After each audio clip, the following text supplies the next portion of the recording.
ఏతత్ అంటే ఈ యొక్క ఈ మంత్ర ప్రతిపాదితమైనటువంటి పరమాత్మ, తత్ అంటే ఆ స్వరూపంతో చెప్పబడినటువంటి, ఇంతకు ముందు చెప్పినటువంటి అంగుష్టమాత్ర స్వరూపంతో చెప్పినటువంటి ఆయన కూడాను ఎవరండి అంటే పరమాత్మయే. దీనికి ఏమని చెప్పారు? అంగుష్టమాత్రో పురుష జ్యోతిర్వాధూమక అని చెప్పిస్తూ వాటిని కూడా చూపిస్తున్నారు. అంటే అంగుష్ట పరిమాణం కలిగినటువంటి పురుషుడు. పురుషుడు అని అంటే ఈ పరమపురుషుడైనటువంటి పరమాత్మ అధూమక, ఏ ఒక్క లేశమైనా కూడాను దోషం అనేటువంటిది ఏది లేనివాడు. పొగలేనివాడు అని అంటే ఏ దోషము లేనివాడు. ఇంకా మళ్ళీ జ్యోతిరివా, పొగుంటే జ్యోతి సరిగ్గా కనిపించదు, కానీ పొగలేనప్పుడు జ్యోతి ఎలా ఉంటుంది? ఆ విధంగా పొగలేని జ్యోతి వలి ఏ ఒక్క దోషము లేనటువంటి స్వయం ప్రకాశకుడైనటువంటి పరమాత్మ స్వయం జ్యోతిగా ఉండి ఎప్పుడు కూడాను ప్రకాశిస్తూ ఉంటాడు. అలాగే ఆ అంగుష్టమాత్ర పరిమాణం కలిగినటువంటి ఆ పరమాత్మ అంతరాత్మ సదా ఎప్పుడూ కూడాను అందరిలో కూడాను అంతర్యామి అయి ఉంటాడు. ఎంత చక్కగా చెబుతున్నారు సారా. జనానాం హృదయే సన్నివిష్ట, ఎల్లప్పుడూ కూడాను అందరి యొక్క హృదయాల్లో కూడాను ఆయన ఉండి తీరతాడు. నువ్వు ఏదైనా చేస్తుండుగాక స్వతంత్రం నీకు ఇచ్చేస్తాడు. 3 వంతులు అధికారం మొత్తం తన చేతిలోనే పెట్టుకున్నప్పటికీ కొంచెం వంతు 1/4 నీకు స్వతంత్రం ఇచ్చి చూస్తాడనమాట. చూద్దాం వీడికి ఇస్తే ఏం చేస్తాడు అన్నట్టుగా. ఆ ఇచ్చినటువంటి సమయంలో గనక మనం ఆ 1/4 స్వతంత్ర విషయంలో మనం మంచి చేస్తామా, చెడు చేస్తామా, పుణ్యం చేస్తామా, పాపం చేస్తామా అని చూస్తుంటట. ఒకవేళ పుణ్యం చేస్తే దాన్ని 3 రెట్లు పెంచేస్తాడు. ఒకవేళ పాపం చేస్తే దాన్ని కూడా 3 రెట్లుగానే చూస్తాడు. ఆ విధంగా చేసి వీడికి గనక బుద్ధి మారలేదు ఇంకా. ఎందుకనంటే అవకాశం ఇచ్చినా కూడాను పక్కదారి పడుతున్నాడు అనుకున్నప్పుడు అలా చూస్తూనే ఉంటాడు. కాబట్టి అటువంటి అంతర్యామి అయినటువంటి పరమాత్మ అందరి యొక్క జనుల యొక్క హృదయాల్లో ఉండి సర్వాత్మగా హృదయాత్మగా స్థిరంగా ఉన్నాడు అని సిద్ధాంతార్థం చెప్తుందన్నమాట. అయితే ఇక్కడ అంగుష్టమాత్ర పరిమాణం కలిగినటువంటి వాడు జీవాత్మయా పరమాత్మయా అనేటువంటి సందేహం తీసుకొచ్చారు. అంటే వేరే చోట కూడా జీవుడు కూడా అణుస్వరూపుడే అని చెప్పి చెబుతుంటారు. ఉన్నది లాలాగ్రసభాగస్య సతహా కల్పితస్య అని చెప్పేసి అట్లా జీవాత్మ కూడా అణుస్వరూపుడే అని చెప్పారు కాబట్టి జీవుడేనండి అని చెప్పి పూర్వపక్షం చేస్తారు మళ్ళీ. కాబట్టి ఈ జీవత్వం కలిగినటువంటి పురుషుని యందు ఇక్కడ అంగుష్ట ప్రమిదత్వం అనేటువంటిది కనిపిస్తోంది కదా. అంటే అంగుష్ట మాత్ర స్వరూపుడు జీవుడు అని కూడా వినిపిస్తోంది కదా. కాబట్టి జీవుడే అంగుష్ట పరిమాణం కలిగిన వాడు అని చెప్పనంటాము అనేటువంటి యొక్క మాట వస్తే దానికి కూడాను చక్కగా సమాధానం చెబుతారు. ఎందుకంటే ప్రాణాధిప సంచరతి స్వకర్మభిరంగుష్టమాత్రో రవితుల్య రూప అంటే అంగుష్టమాత్ర పరిమాణం కలిగినటువంటి రవితుల్య రూప, సాక్షాత్తు సూర్య భగవానుడు అంతటి ప్రకాశము కలిగినటువంటి వాడయ్యుండి సూర్యునితో సమానమైనటువంటి తేజోరూపం కలిగినటువంటి ఆయన ప్రాణాధిప, సమస్త ప్రాణులకు అంటే ఇంద్రియాలకు అన్నింటికీ కూడా అధిపతి అయినటువంటి ఆయన ఎవరండి అనంటే జీవాత్మ అనండి. స్వకర్మభి తాను చేసుకునే పనుల చేత తాను సంచరతి, తన పనుల చేత తాను సంచరించుకుంటున్నాడు. కాబట్టి ఎవరు? జీవుడు తన పనులు తనే చేసుకుంటున్నాడు కాబట్టి తన ఇష్టం చేసుకుంటున్నాడు.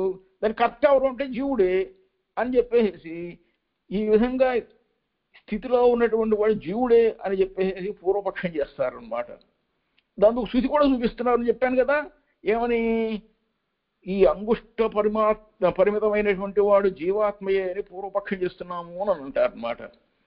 ఎట్లాగు అని అంటే దానికి ఇక్కడ స్వకర్మభి తాను చేసుకున్నటువంటి కర్మల్ని బట్టి కర్మల వలన అనేటువంటి ఒక ఈశాను భూతభవ్యస్య అని 3 కాలాలకి భూత భవిష్యత్ వర్తమాన కాలాలకు కూడాను అనువర్తించే విధంగా జీవాత్మకు ప్రకృతికి రెండింటికి కూడాను ఈశితృత్వం అంటే ఏమిటి శాసించేటువంటి గుణం అనేటువంటిది ఉండటం చేత ఎప్పటికైనా కూడాను ఎలా చెయ్యమంటే అలా చెయ్యగలిగేవాడే జీవుడు, కానీ దానిని మించి ప్రవర్తించగలిగే సామర్థ్యం జీవుడికి లేదు. ఇప్పటికైనా జీవుడు అల్పుడే, కరెక్టే కాదనం, కానీ అంగుష్టమాత్రుడు అల్పుడే అయినప్పటికీ కూడాను అతడు అస్వతంత్రుడు. కాబట్టి ఈ అంగుష్టమాత్రుడుగా ఈ సందర్భంలో ఇక్కడ చెప్పబడుతున్నది ఎవరు అని అంటే పరమాత్మయే అని చెప్పి సిద్ధాంతం చేస్తారన్నమాట. ఆ విధంగా సర్వత్ర వ్యాప్య స్థిత, అన్ని చోట్ల వ్యాపించి ఉండేటువంటి పరమాత్మ ఆయన్ని చెప్పబడుతూ ఆయనకి మరి అంగుష్ట ప్రమిదత్వం అనేది ఎట్టా కుదురుతుందండి? అంతటా వ్యాపించే ఉంటాడు కదా ఆయన, మరి అంగుష్ట ప్రమిద ఎట్టవుతాడు అనేటువంటి సందేహం వస్తే దానికి గాను తర్వాత సూత్రం చెబుతారన్నమాట. మీకు ఎంత చక్కగా వివరించాను చూడండి. జీవాత్మ అయితే పూర్వపక్ష ఎట్లా అంటే అన్యత్ర స్వీకృత స్పష్ట జీవభావే పురుషే అంగుష్ట ప్రమితత్వ స్థుతే. అంటే మేమే సొంతగా చెప్పడం లేదండి, ఇది ప్రమాణుసారమే చెబుతున్నాము. ఎందుకంటే ప్రాణాదిప సంచరతి స్వకర్మభి అంగుష్ట మాత్ర అవితుల్య రూప అని చెప్పనంటున్నాం కదా. అంటే వస్తుంది ఆయన అది కాదు, ఇప్పుడు ఆయన 3 గంటలకి క్లాస్ అని చెప్పారంటే కదా. అయ్యా మధ్యలో గనక ఇట్లా ఏవో వినిపిస్తుంటే మాకు కొంచెం చెదిరిపోతుంది, కాస్త నిశ్శబ్దాన్ని పాటించవలసిన ప్రార్థన. ఎట్లాగూ అంటే సిద్ధాంతం చెప్పారనమాట. అక్కడ స్వకర్మభి ఇది జీవభావ నిశ్చయవత్ అత్రాపి ఈశానః భూతభవ్యస్య ఇది భూతభవ్య ఈశితృత్వ దర్శనాత్ పరమాత్మ ఏవా ఇది అని నిశ్చయం చేశారు. సూత్రార్థస్తు శబ్దాత్ ఏవ ప్రమితః అంటే శృతి ప్రమాణాన్ని అనుసరించే అంగుష్టమాత్ర ప్రమితుడు పరమాత్మయే అని నిశ్చయం చేస్తున్నాం. ఎందుకంటే ఆయన ఆ విధంగా శాసిస్తాడు, ఆ విధంగా సంచరిస్తాడు, ఆ విధంగా ప్రవర్తిస్తాడు కాబట్టి. అని ఈశానో భూతభవ్యస్య ఇది పరమాత్మ వాచి శబ్దాత్. జీవుడు కూడా అంగుష్టుడే, కానీ అంత మాత్రం చేత వాడు అంగుష్టం ఉన్నంత మాత్రాన అతడు స్వతంత్రుడు కాదు. ఈ పరమాత్మ అంటారా ఈయన అంగుష్ట పరిమాణం అవుతాడు, విభువు కూడా. అంటే ఏమిటి? మహత్తు కంటే మహత్తు, సూక్ష్మము కన్నా సూక్ష్మము అధికం, సమస్తము కన్నా సమస్తం ఇంకా ఎక్కువ అనమాట. అనోరణీయాన్ మహతో మహీయాన్ అని కూడా చెప్పారు కదా, సాక్షాత్ భగవంతుడే చెప్పాడు కదా. అది ఇక్కడ దీనికి అనువర్తిస్తుంది. ఆ ఒక్క మాట చాలు దీనికి. ఎట్లా దానికే చెబుతున్నారు అనమాట. అయితే ఎట్టాగండి ఈ విధంగా పరమాత్మ అంగుష్ట మాత్రమే కలిగినటువంటి వాడు అని చెబితే ఇంకొక చోట మరి విభుత్వం కలిగిన వాడు అని చెబుతున్నాడు. ఒక్కరే 2 రకాలుగా ఎట్లా ఉంటారు అనేటువంటి యొక్క ఆశంక్య సందేహించి చెబుతున్నారు మళ్ళీ. హృది అపేక్షయాతు మనుష్యాధికారత్వాత్. ఎందుకంటే అంత గొప్పగా ఉంటే, అంత పెద్దగా ఉంటే సర్వత్ర వ్యాప్య స్థిత అన్నంత విభుగా ఉన్నాడు కూడా పరమాత్మ. ఆయన్ని ఎవరు చూడగలరు, ఎవరు తెలుసుకొనగలరు, ఎవరు ఆశ్రయించగలరు, ఆయన్ని ఎవరు ఉపాసన చేసుకోగలరు? కష్టం. అది చూడలేక అయ్యా కృష్ణ నేనేం తెలియట్లేవు, నాకేం తెలుసుకోలేకపోతున్నాను, ఉపసంహరించు ఉపసంహరించు, నా వల్ల కావట్లేదు అని చెప్పను అర్జునుడు ప్రార్థిస్తే ఆయన మరలా విశ్వరూపాన్ని ఉపసంహరించాడు. శ్రీకృష్ణ రాయబారానికి వెళ్ళినప్పుడు కూడా అదేవిధంగా శ్రీకృష్ణ పరమాత్మ అంధుడైన ధృతరాష్ట్రుడికి తన విశ్వరూపాన్ని చూపించాడు, దృష్టిని ఇచ్చి. అప్పుడు కూడా ఆహాహాహా నాకు చక్కగా కనిపిస్తున్నావు, నువ్వు చేస్తున్నావు, కానీ నేను నిన్ను చూడలేకపోతున్నాను, నాకు ఏమీ చూడలేని తనంలోనే ఉండేటట్టుగా చెయ్యని చెప్పానంటే అప్పుడు మరలా ఆ ఇచ్చిన దృష్టిని దర్శన శక్తిని తీసేసుకున్నాడు శ్రీకృష్ణ పరమాత్మ.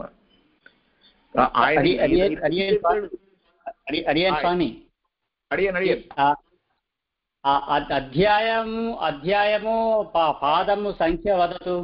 అధ్యాయం కతి అధ్యాయం? ప్రథమాధ్యాయే తృతీయ పాదః. అడియేన్ దాసోహం స్వామి అడియేన్ అని చెప్పాను స్వామి, ముందే చెప్పాం. ఆ మాట చెప్పి ఆరంభంలోనే చెప్పాను, దాసుడు సెలవిచ్చాడు. అడియేన్ దాసోహం, దాసుడు వినలేదు, క్షమించా. అడిగాను. హృది అపేక్షయాతు మనుష్యాధికారత్వాత్ అంటే మీరు అజ్ఞులు కాబట్టి, అల్పులు కాబట్టి, అసమర్థులు కాబట్టి ఈ జీవులు వీళ్ళు ఉపాసన చేసుకోవటానికి వీలుగా అనుకూలంగా ఉండటం కోసం, అంత గొప్ప పరమాత్మ ఎక్కడో ఉంటే మనం వెళ్ళలేము, దర్శించలేము కాబట్టి మన మీద దయతోనే వచ్చి ఏ విధంగా అయితే పరతత్వ స్వరూపుడైనటువంటి పరమాత్మ వచ్చి వ్యూహతత్వంగా వచ్చి, వ్యూహతత్వంలోంచి విభుతత్వంగా వచ్చి, విభుతత్వంలోంచి అంతర్యామిగా ఉండి, అందులోంచి కూడా అర్చారూపంలో మనకు వచ్చి అనుగ్రహిస్తున్నాడు. ఎందుకంటే అంతటి దయ ఆయనకి. ఎందుకోసం వచ్చాడంటే మనము ఆయన్ని దర్శించుకుంటానికి, ఆయనకి ఉపాసన చేసుకోవటానికి, ఉపాసనార్థం మనం భగవదోపాసన చేసుకోవటానికి అనుకూలంగా ఆయన వచ్చారన్నమాట స్వామి. అట్లాగే ఈ సూక్ష్మాతి సూక్ష్మ రూపంలో అంగుష్టమిత్ర పరిమాణం పరమాత్మట్లా ఎందుకున్నాడు అని అంటే ఈ విషయాన్ని గురించి మీకు స్పష్టంగా ఇంకా చాలా క్లిష్టంగా తెలియాలి అని అంటే రాసిద్ధం ఉంది. అంతర్వ్యాప్తి విచార బహిర్వ్యాప్తి విచార అని చెప్పి ఒక అద్భుతమైనటువంటి ఒక పత్రం ఉంది. ఈ మ్యానస్క్రిప్ట్ దాదాపు చూసి ఉండదు ఎవరు కూడాను. ఈ గ్రంథంలో ఏముంటుందంటే ఒకే ఒక్క వాక్యం తీసుకుని దాని మీద ఇదంతా భాష్యం చేస్తారన్నమాట, వివరణ చేస్తారు. ఏమిటంటే అంతర్బహిష్ట సర్వం వ్యాప్య నారాయణ స్థిత అన్న ఒక వాక్యానికి ఇదంతా కూడా వివరణ అన్నమాట, అనేక శృతి ప్రమాణాలు చూపిస్తూ.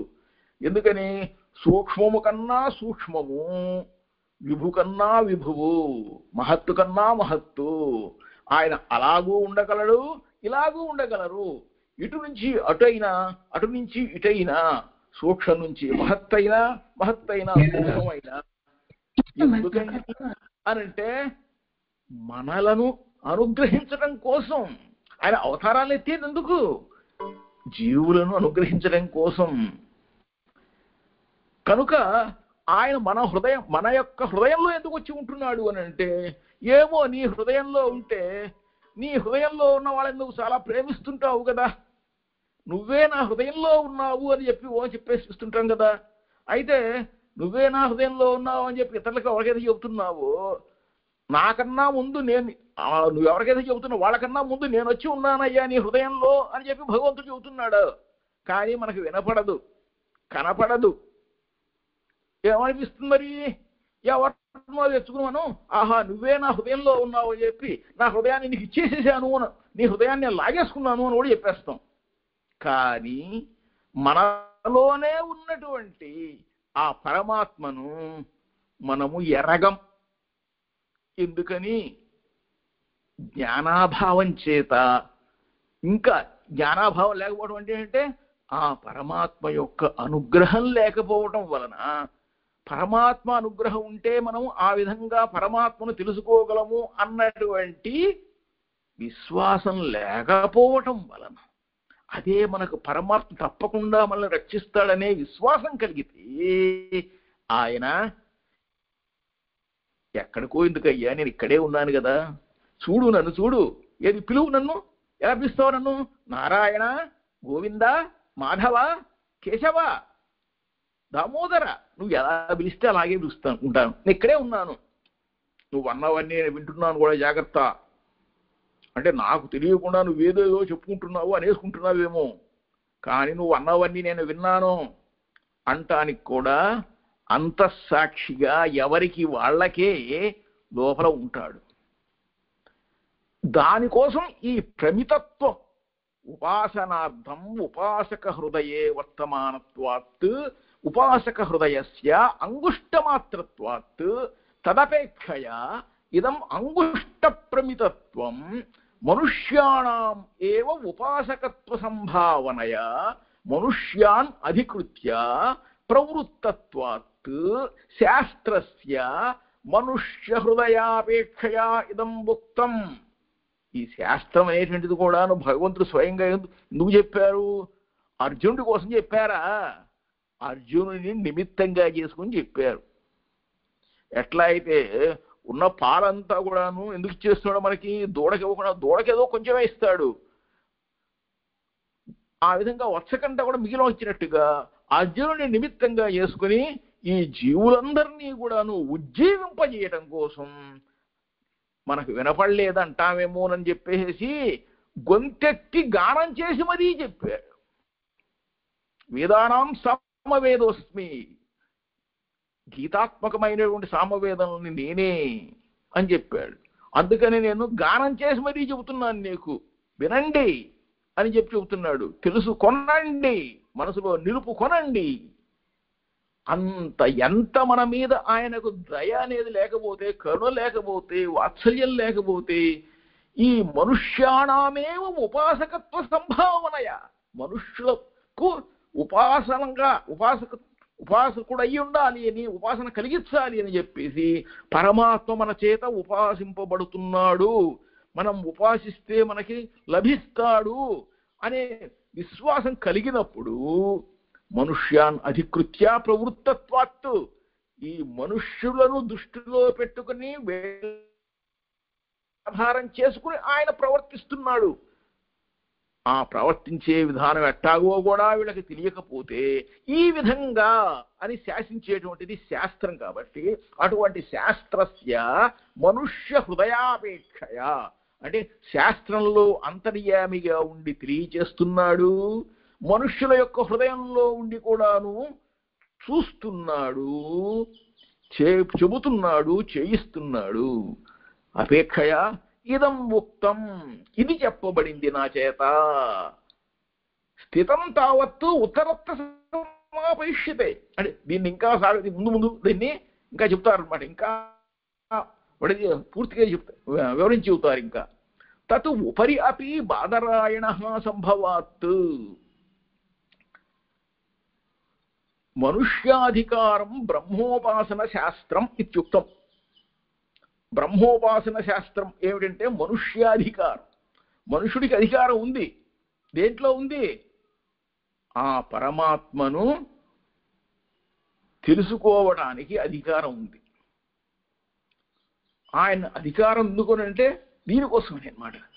మనుష్యాధికారం బ్రహ్మోపాసన శాస్త్రం అని చెప్పబడింది.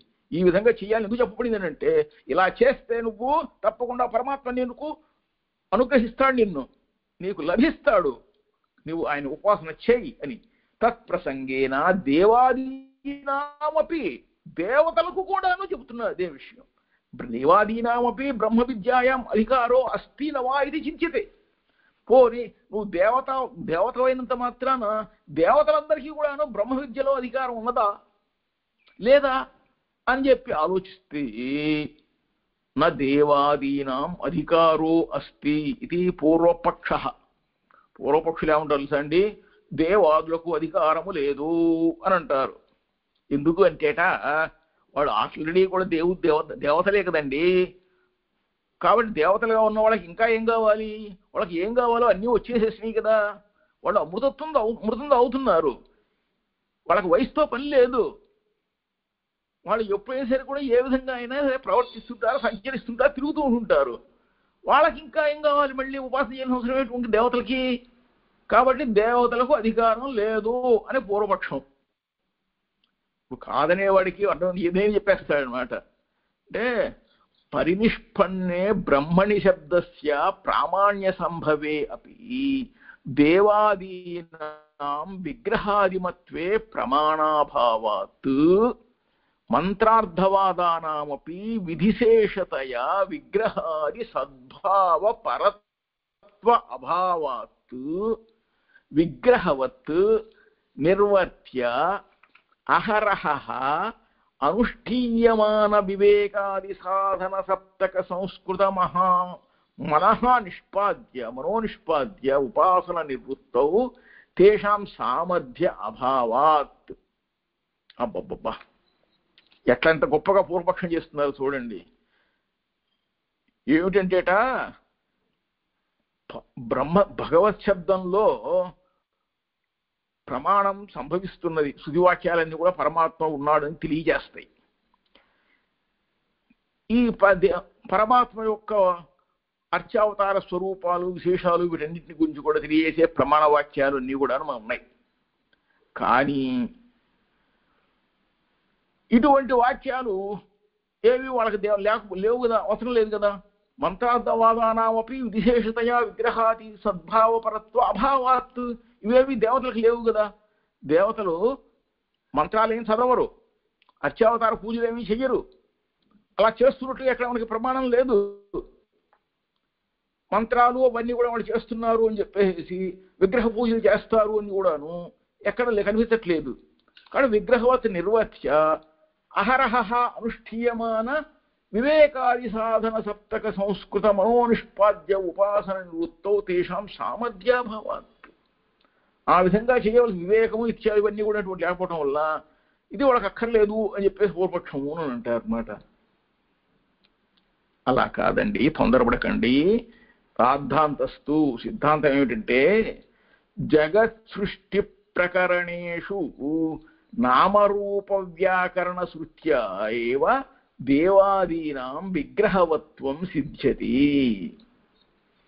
పరమాత్మ సంకల్పించాడు. ఏమని సంకల్పించాడు? బహుశ్యాం, నేను బహువిధములుగా అయ్యదను, ప్రజాయేయ, అందుకొరకు పుట్టెదను, ఆ తర్వాత అంత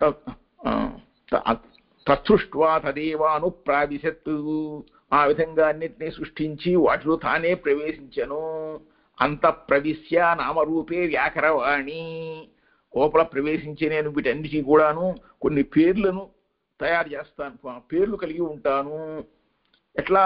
జీవుడిలో ఉంటే జీవుడు అని, పశువులో ఉంటే పశువు అని, ఈ విధంగా ఏవైతే సృష్టించాడో వాళ్ళందరిలోనూ తాను ప్రవేశించి ఉండి వాటికి ఒక రూపం, వాటికి ఒక పేరు, నామ, అలాగే వాటికి ఈ విధంగా అన్ని రకాలు కలిగి ఉండేట్టుగా వ్యాకరవాణి, ఆ విధంగా వివిధములుగా నేను అయ్యదను, వ్యవహరింపబడిదను అనేటువంటి శృతి చెప్పటం చేత దేవాదీనాం విగ్రహాదిమత్వం సిద్ధ్యతి.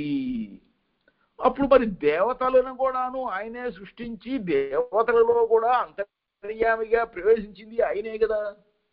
కాబట్టి దేవతలకు కూడాను ఈ నామరూపాలు కలిగినటువంటి విగ్రహవత్వం అనేటువంటిది ఉన్నది అని చెప్పి స్పష్టమవుతోంది. దేవాదీనాం దేహేంద్రియాధికరణం ఏవహి నామరూప వ్యాకరణం. ఇతడు దేవత, ఇతనిది ఈ దేహము, ఇతనికి ఈ ఇంద్రియము ఉపకరణము అని ఈ విధంగా అన్ని ఉన్నాయి ఇతనికి, వాళ్ళకి. ఆ విధంగా నామరూప వ్యాకరణం వాళ్ళకు కూడా కలిగి ఉన్నారు. కాబట్టి మంత్రార్థవాదయోశ్చ తదుపలబ్ధే. మరి వరుణుడేమో అది వరుణుడి అధీనంలో జలం ఉంటుంది, వాయుదేవుడి అధీనంలో వాయువు ఉంటుంది. మరి జీవులందరూనేమో యముడికిను వాళ్ళకి అధీనంలో ఉంటారు అని, ఇట్లా ధర్మానికి అనుసూరం ఉంటారు అని చెప్పేసి తయోహో అనుష్ఠేయ ప్రకాశన స్థితిపరత్వే అపి తదుపపత్తయే తత్సద్భావే ప్రమాణత్వాత్ దేవాదీనాం విగ్రహాదిమత్వ సిద్ధి. కనుక ఆ విధంగా వాళ్ళందరికీ కూడాను ఈ విధంగా ఉన్నాయి అని చెప్పి ప్రమాణం మనకు కనిపిస్తుంది. కాబట్టి దేవతలందరికీ కూడాను విగ్రహ స్వరూపాలు ఇత్యాదవన్నీ కూడా ఉన్నాయి అని సిద్ధిస్తున్నది. నహి విగ్రహాదిమత్తయా స్తుతి. వాళ్ళకి ఆ విగ్రహారూపాలు ఉన్నాయి కాబట్టి వాళ్ళని మనం స్తుతి చేయట్లేదు. స్తుతి ప్రకాశనంచ తత్ అభావే సంభవతి. అవి ఏవి లేకపోయినా కూడాను సంభవిస్తుంది. అతః సామర్థ్య సంభవాత్ అస్త్యేవ అధికారః. కేవలం రూపాలున్నాయని పేర్లున్నాయని కాదండి. ఎవరైతే సమర్థులో, ఏమిటా సమర్థులంతో ఉంటే సృష్టి చేయగలగటం, సృష్టిని రక్షించగలగటం, ఆ సృష్టిని మరలా ప్రళయకాలంలో లయం చేయగలగటం,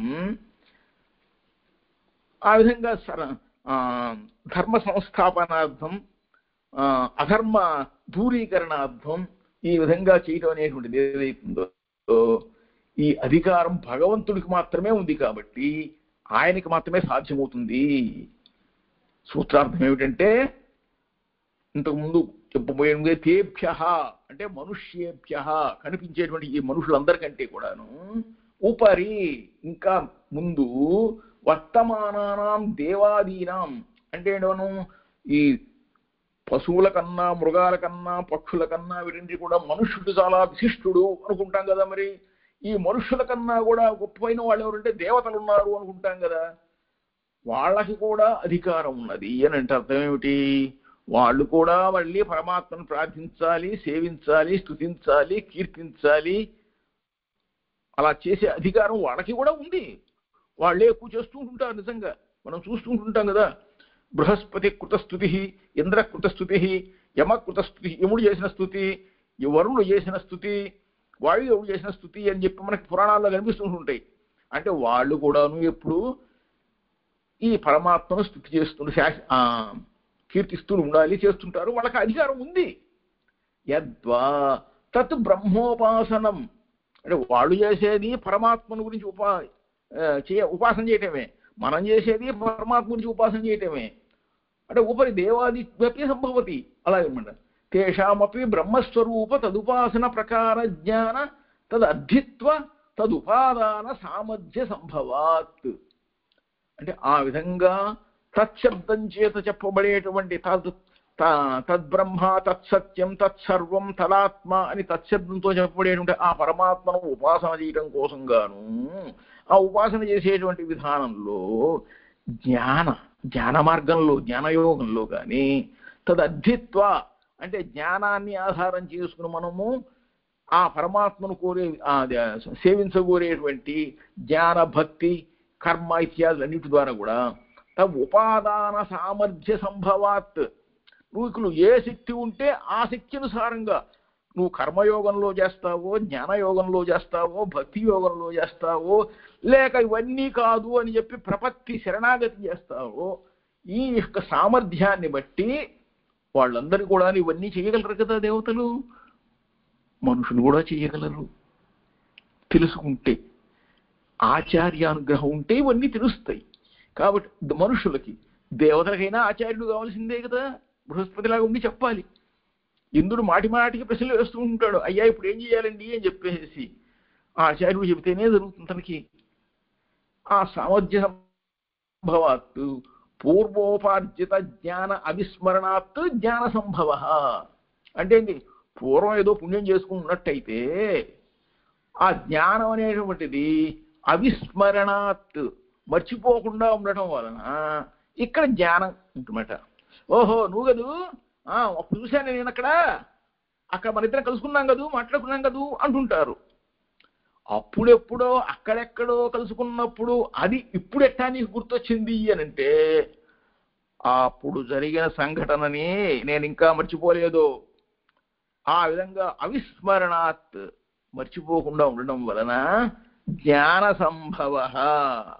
నాకు తెలిసింది నువ్వే అని, అదే అని అన్నట్టుగా తాపత్రయ అభిహతి పూర్వక బ్రహ్మగుణ జ్ఞానాచ్చ అద్ధిత్వ సంభవ. ఆ విధంగా నీకు తాపత్రయం చేత అభిహతం. తాపత్రయం అంటే ఆధ్యాత్మిక తాపం. ఆధ్యాత్మిక తాపం అంటే ఆది ప్లస్ తాప, ఆత్మ. ఆది ప్లస్ ఆత్మ, ఆధ్యాత్మ. ఆది అంటే ఏమిటి? ఆది అనేది ఏమిటో తెలియాలంటే మనకి వ్యాధి అంటే ఏమిటో తెలియాలి. వ్యాధి అంటే ఏమిటంటే మనకు తెలుసు, శారీరకంగా మనకు కలిగేటువంటి అనేక బాధలు ఉన్నాయి కదా, వాటి పేర్లు చెప్పక్కర్లేదు, వద్దు. ఎందుకంటే వాటి మంచివి కాదు కాబట్టి అనమాట. ఆ విధమైనటువంటి వ్యాధులు అంటాం. అవి విస్తృతంగా ఉన్నాయి కాబట్టి వాటిని వ్యాధులు అని అంటాం. అలా కాకుండా మనసుకు తగిలే దెబ్బలు కొన్ని ఉంటాయి. మనసుకు ఏమిటంటే సరైనటువంటి సత్యమైనటువంటి నిత్యమైనటువంటి యుక్తమైనటువంటి జ్ఞానం కలగకపోతే అది బాధ కలుగుతుంది. అంటే ఒక మానసికమైన వ్యధ. ఆ విధంగా మానసికమైనటువంటి బాధ కలగటాన్నే ఆధి అంటారు. ఈ మానసికమైన బాధ దేనికి కలుగుతుంది అనంటే మనస్సు అంటున్నాం కదా. మానసికము అన్నామంటే అర్థం ఏమిటి? మనస్సు ఎక్కడుంది?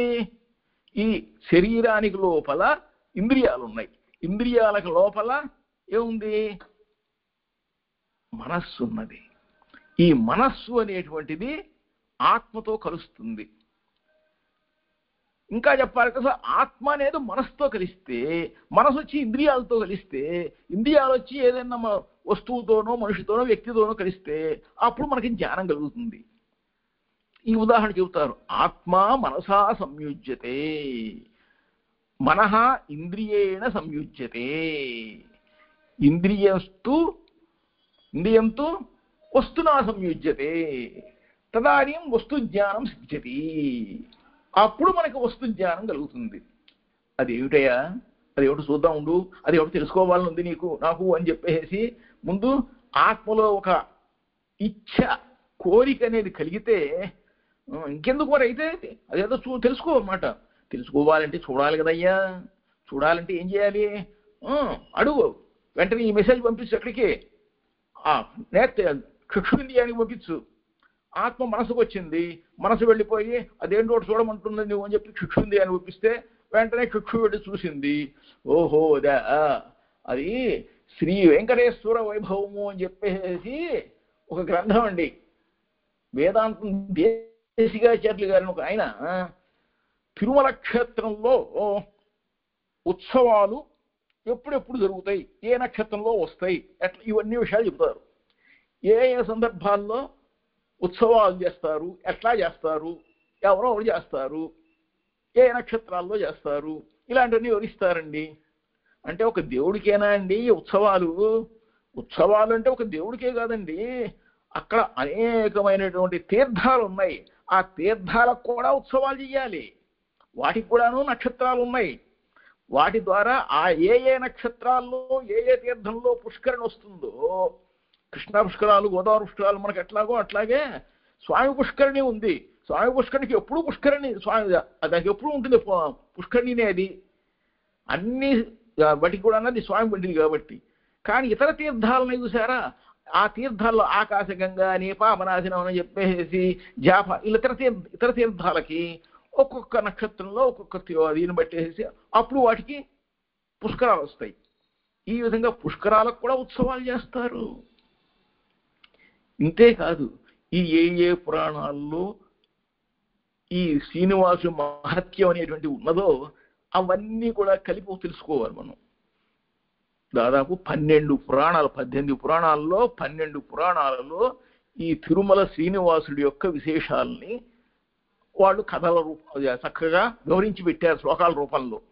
ఆ 12 పురాణాల్లో ఉన్నటువంటి శ్లోకాలన్నింటినీ కూడాను ఒక చోట చేర్చి పేర్చి ఒక పుస్తకంలా కూర్చి దాన్ని వెంకటాచల మహాత్మ్యము అన్నారు.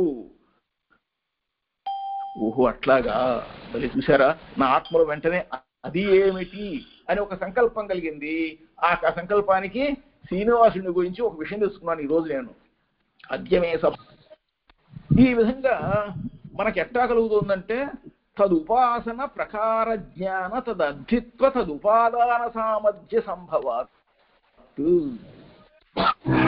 వాటన్నిటికీ ఉపాదాన కారణభూతుడు పరమాత్మ కాబట్టి మనకు తెలియజేయాలనుకుంటున్నాడు. కాబట్టి మనకు తెలియజేయడం కోసం ఆయన ఈ విధంగా తెలియజేస్తున్నాడు అని చెబుతూ ఈ తాపత్రయాభిహత పూర్వక బ్రహ్మగుణ జ్ఞానాత్ అర్థిత్వ సంభవ సృష్టివాక్య మంత్రార్థవాదేషు విగ్రహవత్వాది దర్శనాత్ సామర్థ్య సంభవ ఇది భగవాన్ బాలరాయణ మన్యతే అని చెప్పేసి ఈ సూత్రంతో తెలియజేస్తున్నారు. ఇదే విధంగా బాలరాయణ కూడా చెబుతున్నారు అని చెప్పి అంటున్నారు.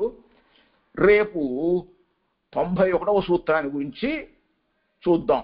విరోధ కర్మణి ఇది చేత్ నా అనేక ప్రతిపత్తే దర్శనాత్ అని అన్నమాట. దాని గురించి రేపు ఆలోచిద్దాం. శ్రీమతే రామానుజాయ నమః.